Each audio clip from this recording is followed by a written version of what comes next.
And it's a set of these different reasons. It's every organization is different, but the pace of change, I want to focus on that one. If you're a business that is growing, and businesses models these days evolve quicker than very quickly, right? So back in the day, you sold one widget and that was probably what you're going to sell for the next 20 years. But in this environment, I was speaking to a CEO of a company that in their Series C stage pivoted from a services company to software. And those types of pivots has an accounting impact. So we have to understand the new business model. We have to adapt our technology around it. But the pace of change of a business, makes sometimes the environment less, not less conducive, but harder to figure out an automation strategy. So it's not, it's not super simple. You can't just say, hey, I'm ready to automate. There's all these factors that you have to take into account to make sure you're successful with your automation projects. And then I'll just quickly touch on the last part, human error. I mean, geez, we are in 2023 now. I have been in the profession for 21, 22 years now, and spreadsheet errors are still rampant. Without automation, we're not getting any help. I mean, the number of data sources are increasing. The number of data sets that you're having to merge and calculate with are increasing. And without tools and solutions to help automate, we're going to continue to see these human errors that are happening. And for our product specifically at Gapify, so we automate the accruals process. If you look at the statistics of what percentage of restatements occur due to various reasons, I mean, a lot of them are obviously a root cause human error, but accruals is the number 3 cause for SEC restatements because of, again, in cases where environments are not automated, it's a huge risk. Hey, Jotham, just to go back to your point about keeping up a pace of change and, the individual moves, how have you seen within your conversations in your day-to-day, have you seen organizations that kind of they know they have to automate, they know they have to improve, but they've kind of went down the wrong rabbit hole, right? They went, oh, we need to automate, right? Like we'll just get, we'll just digitize this part of the process, or we'll just digitize that part of the process. Have you saw that? And if you have saw that, like, where's the typical kind of, schoolboy era, if you will? Yeah, and there's a little bit of catch-22 in this, Michael, and it's a really good question because it really does take a very collaborative and cross-functional approach to determining the right automation strategy, right? So because all of these systems are interconnected, you can't just in silos say, hey, I'm ready to go with a tax solution, or hey, I'm ready to go with a new marketing solution. There's so much connected. So that's one dimension of it, right? There's multiple players involved and data travels through in a very connected way these days.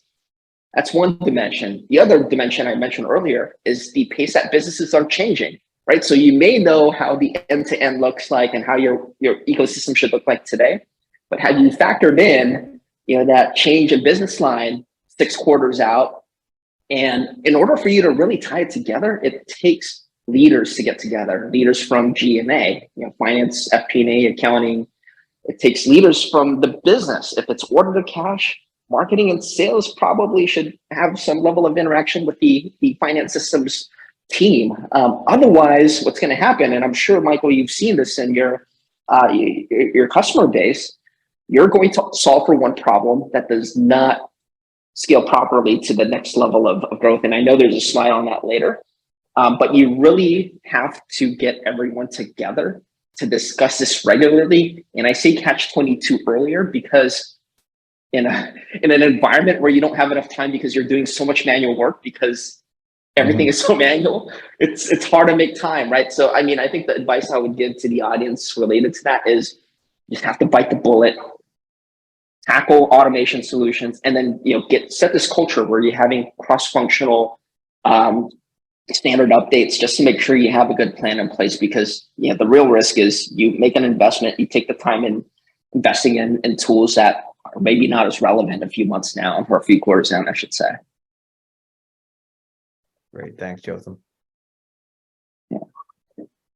A few more reasons there, and I want to make sure I keep an eye on time and spend some time offering some of the tips that I think will be helpful to get things going. But how to start is also a reason itself why some environments are still antiquated, right? I call this actually, what did I call it before? I just spoke with a customer about this. It's some level of paralysis, right? You're looking at your tech stack, you're looking at the gaps, you're looking at like where the priorities are. And what a lot of organizations will see is like, oh my gosh, like there's so much that we can do in so many different places. Where do we even start? And sometimes trying to figure that out in too much of a rigorous way kind of slows things down, right? And I know there's a balance between you want to be strategic about where to make your investments first, but then in accounting especially, you have this cycle, right? You only have limited time to go from one month end close to another.